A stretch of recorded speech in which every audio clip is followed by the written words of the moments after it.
One common trait of emotionally immature individuals is a tendency to externalize blame.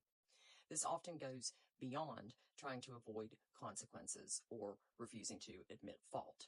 In many cases, they genuinely experience themselves as victims of unfair circumstances, bad luck, difficult people, or unfair situations. From their perspective, problems seem to happen to them instead of being results of their choices and actions. Because of this, they often have difficulty seeing correlation between actions and outcomes. If their relationships continuously fall apart, it is because other people are unreasonable. If their finances become a problem, it's because life is unfair or someone else failed them. If an opportunity is missed, there's an external explanation waiting nearby. The possibility that their own decisions may play a meaningful role doesn't enter the conversation. This doesn't necessarily come from malice. It's often a psychological defense mechanism to protect them against shame.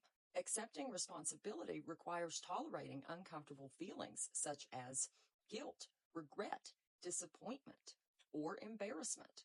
For emotionally immature individuals, those emotions can feel overwhelming.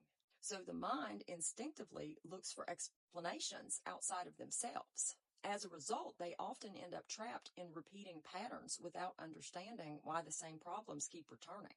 The difficult boss, the unfair employer, the ungrateful child, the selfish friend, the unreliable partner. Over time, the characters may change, but the storyline remains pretty similar. Because the source of the problem is always outside of them, there's little reason for them to examine their role in the cycle. This can be incredibly frustrating for the people around them. Friends and family may spend years trying to explain patterns or point out connections that seem obvious from the outside. Unfortunately, insight cannot be forced onto someone who is psychologically invested as seeing themselves as the primary recipient of other people's behavior, rather than an active participant in shaping outcomes. One of the healthiest responses is to shift attention back towards agency instead of getting into arguments about blame.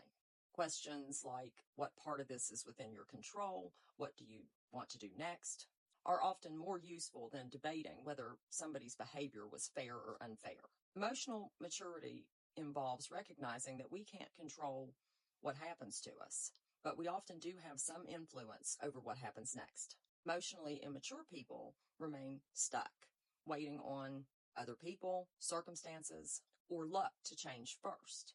The challenge for those around them is to resist the urge to carry responsibilities and problems for them that aren't yours, while encouraging accountability where it's needed. Have a good day.